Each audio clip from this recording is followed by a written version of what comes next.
Hello everyone, Jerome Harris here from eprophetic.com. This is one of those topics that the religious system called by men Christianity and its agents don't really want persons to get a grip on. They would rather divert the waters away from the truth, so they give you something watered down and so simplistic that it's foolish.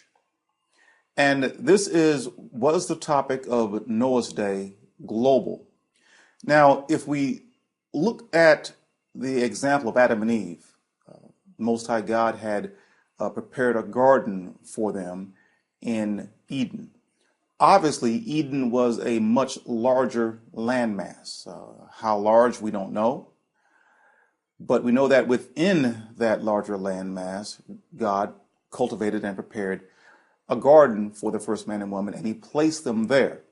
So outside of that garden, that area was uninhabited. So to Adam and Eve, the first man and woman, that garden was their world. That was all they knew. They knew nothing outside of the garden. So the picture I'm trying to paint here is that we must look at the word world and keep it in perspective. To Adam and Eve, their world was simply the garden. That's it. That's all they knew. Now let's fast forward to Noah's day. In Noah's day, the earth was not populated. We don't know how many people lived back in Noah's day. It could have been 1 million. It could have been less than 1 million. It could have been 500,000. We simply don't know. What we do know is that the earth itself, as we know it today, was not populated. Why? Because God had not confused mankind's languages until after the flood, forcing mankind to disperse to different locations around the globe. So the world of Noah's day was simply the world that the people knew then, or at that time, in that environment. Now, we don't know how many people lived in Noah's day. It could have been 500,000 people. It could have been 1 million people in that world. So let's keep things in perspective. World is not necessarily global.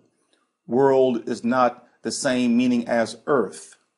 Earth refers to terra firma, the globe that we all stand on. Many worlds have existed on this earth. The world of Noah's day, it existed, and it left. The world of Adam and Eve within the garden, that existed, and then it's gone. So many worlds existed on the earth remains. Today we have the world we live in today, this system of e-commerce and religion and various philosophies, the educational systems, the financial systems. All these things exist within this world today. It's here today and gone tomorrow. And another world comes in. We know that in the future, that God's kingdom will come down to the earth. So that will be a world, but that will be a system that will be indefinite. It will never go away. So the question here is, was the flood of Noah's day global? The answer to that question is no, it was not global.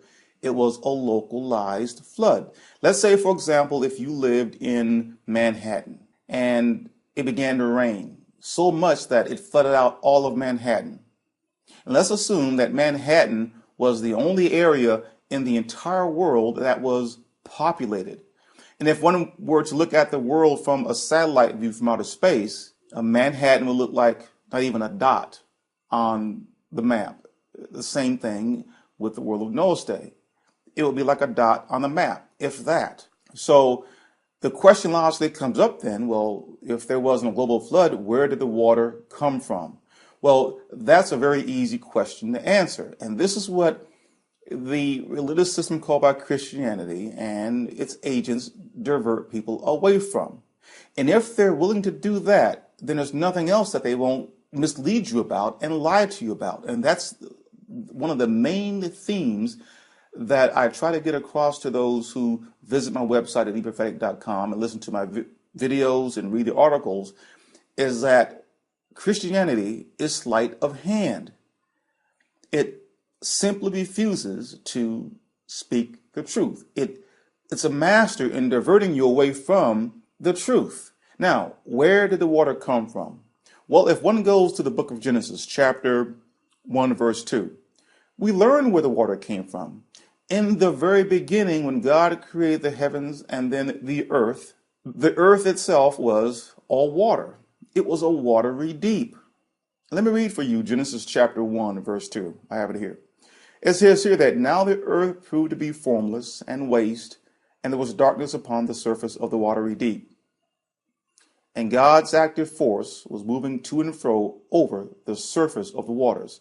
So in the very beginning, this globe that we are on right now was all water. All water. There was no dry land. God did not make dry land appear until Genesis chapter 1, verse 9, and I have that for you too. It says here that God went on to say, let the waters under the heavens be brought together into one place, and let the dry land appear. And it was so.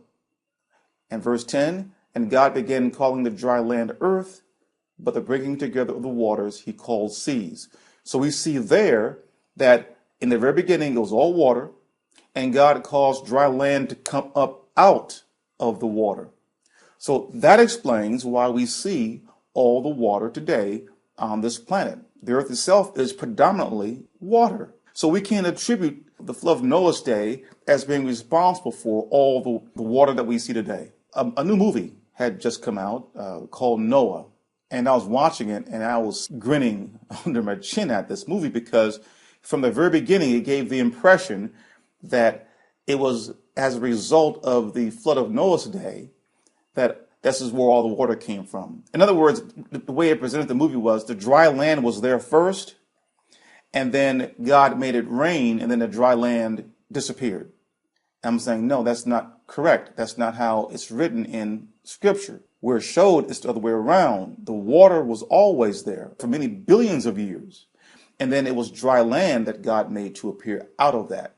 So was the flood of Noah's day a global flood? Absolutely not. And for the reasons that I gave earlier, number one, mankind had not populated the earth at that time. He was in a localized area back in Noah's day. And it was not until after the flood that God had caused mankind to disperse by confusing their languages at the Tower of Babel. And two, the water was already there from the very beginning. This is R. Jerome Harris from BeProphetic.com. Thank you for listening.